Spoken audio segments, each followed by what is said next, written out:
Welcome back to my channel, guys.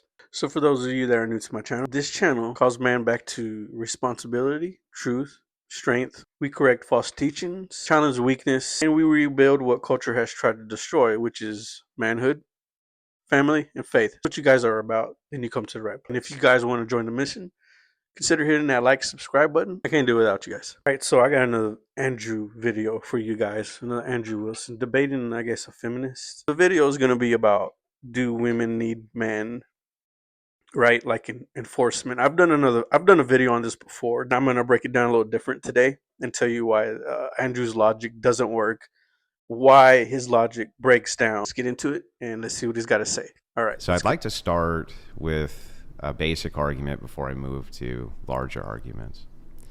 My first argument, my first objection is what I call an equal force objection. Men are the enforcement arm of society. And because Okay, right here, I want to stop it real quick before we get into it more so you guys can understand where I'm coming from. Men are the enforcement arm of society. In order to pass laws and all that stuff, or any enforcement of laws, women need men to pass that law. But here's the thing, guys. It's not that simple. Okay, I'm going to bring it up on the screen. America's system doesn't give one gender control over the other. Both men and women have roles and responsibility in upholding the law. It doesn't matter if you're a man, and it doesn't matter if you're a woman. America's system is built to protect each man and women, right? It's not that simple, man. You can't just say, "Oh, man, are there for?" I get what he's trying to say. I understand exactly what you're saying, but what I'm telling you, it does not work that way. It's just not reality. Yes, men are physically stronger and men are the majority of enforcing some things, right? When it comes to war and some laws in some areas, yes, that doesn't take away the fact that women can't enforce laws either. This is where he gets mixed up, man, because he's taking enforcement, he's taking law enforcement authority, he's taking laws, the government system, and combining them and meaning they're all the same thing. And that's the problem that we're running into here. You can't take all those things to mean they're the same thing because they're not. Men are not the sole strong arm of society in America or in most modern systems. Law enforcement, judicial system, and civic responsibilities are distributed across genders. they are the enforcers of rights, and I don't believe that rights exist as an objective standard, but rather they're a social construction of the mind, what I think we actually have is what's called force, right? So force are rights. That's all rights really can be, because the entailment of a right is it's only as good as who can enforce it. I do not believe that Okay, see, there's a problem with this because he claims to be a Christian, but makes these claims. Okay, I don't understand for the life of me why any Christian would say these things because that's not a Christian worldview. It's not. And I've had some people in the comments before tell me, well, he's arguing in their worldview. It doesn't work that way, guys. I know. I understand what your guys are saying. You don't understand the point of what I'm saying is it doesn't work that way. If he's claiming Christian belief but using the idea that rights are only as good as someone can enforce them, he's adopting the same logical atheist or secular philosophers use to justify morality without God, right? In other words, by saying force underlies all rights, he's removing God from the foundation of justice, which is a contradiction for someone claiming Christianity.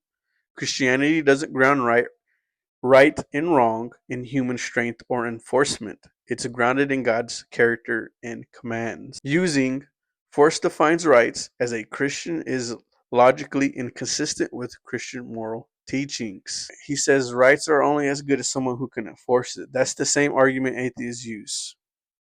Okay? Atheists use this. Non believers in Christianity use this same argument. They just use it in a different way. Okay? Morality comes from human force, not God. This is directly contradicts Christian truth, where where good comes from God, not mere enforcement. Right? See, that's the problem. That's the problem, and a lot of people don't see this. So from the start, the debate's done. It doesn't matter what he says because his logic and his reasoning is the same thing as her worldview. I do not believe that women can enforce their own rights and that only men can enforce their rights. And so, therefore, I do not believe egalitarianism is possible, nor should it be something that we move towards. Mm-hmm. So you think that men are the enforcement arm in the sense that they enforce rights, or our conception of rights, or are you arguing that they're the enforcement arm as in like they're enforcing law and order? Well, let's back up to make sure that we're not speaking past each other again. Okay. So rights, you would agree, are not a tangible thing, but they're just a conception. They're I agree with a that. social construction. Yes. So if you are to have a right, an entitlement, absent a duty, if we can define a right as that, then what you're really talking about is force. You're talking about having force to make sure that you have this entitlement. That would be necessary. And so when I'm talking about force, I'm saying that men have the monopoly on force. And because they have a monopoly on force, anytime they so choose, they can take the rights away from women, but it's never possible the other way around. I explained this on another video too. Rights is an entitlement, absence of duties is the most ridiculous thing that I've ever heard in my life. It doesn't make sense. It's stupid, guys. It's stupid. That's something that he made up. That's not real. That's not a real thing. Entitlement, absence of duties. He made that up himself, and since he's got a lot of followers and been on these conservative podcasts and all that, red pill podcasts, they think it's true. They think it's true. It's not. It is stupid, guys. His claim was women cannot enforce their own rights. Only man can enforce rights. Why it doesn't work. He's conflating government law, enforcement, rights, gender roles, and authority, treating them all as if they're all the same thing, right? In reality, rights exist beyond who enforces them, and men are not the sole arbiters of authority in society. Why does this logic collapse? Because it ignores this shared responsibility and roles both gender have in upholding societal structures. Rights, authority, and enforcement are not inherently tied to gender. Assuming they are leads to contradictions. It does. It does. Which I don't want to get into in this video because there's so many, and the video will be too long. He claims women can make the laws but need men to enforce them. This is another thing that they believe. Yet, if you believe in authority, then men enforcing those laws are submitting to the woman's authority. By his own logic, men aren't independent enforcers. They're under someone else's authority. That contradicts his idea that only men hold enforcement power. Here's the key takeaway. Authority isn't about gender. It's not. If a law is enforced, the enforcer is submitting to the one who issues it. His argument collapses under his own rules. Right. So, this is the thing. This is one of the contradictions that you run into. If this was the case, then somebody who is an authority, that doesn't hold up in your own logic, right? Because you believe in a hierarchy. He believes in a hierarchy. So if a woman is in that position, she has that authority to enforce laws that she wants, right? But since she is, you take that away and replace it. Well, you only need men. Do you see what I mean? That logic breakdown, and around in circles you go with contradictions. When a woman holds that power, you can't just take that away and say, no, you need the man to still carry that out. And so therefore women can't enforce it. That doesn't make sense. Do you see what I mean? You run into problems that way. The logic breaks down. Test it yourself. You'll see what I'm talking about. You're picking, what he's doing is picking and choosing who is in power and who are the enforcements whenever he so desires. Say that, guys, you could say that, well, history shows us to be the case. Like I said, just because the majority of it was men doing these things doesn't take away the fact that women have also done these things, right? And they're doing it today.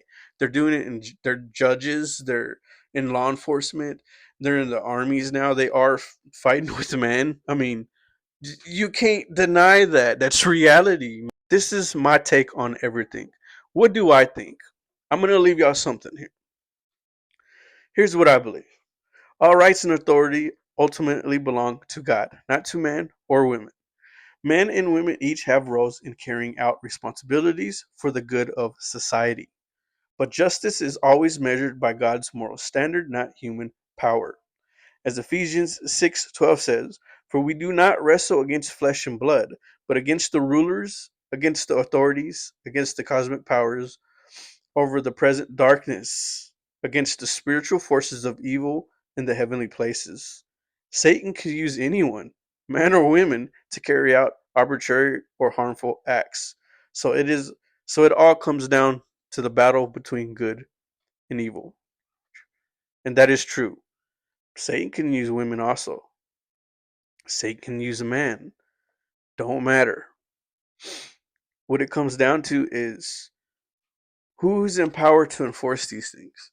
Who's empowered to carry out these things? It's either good or bad.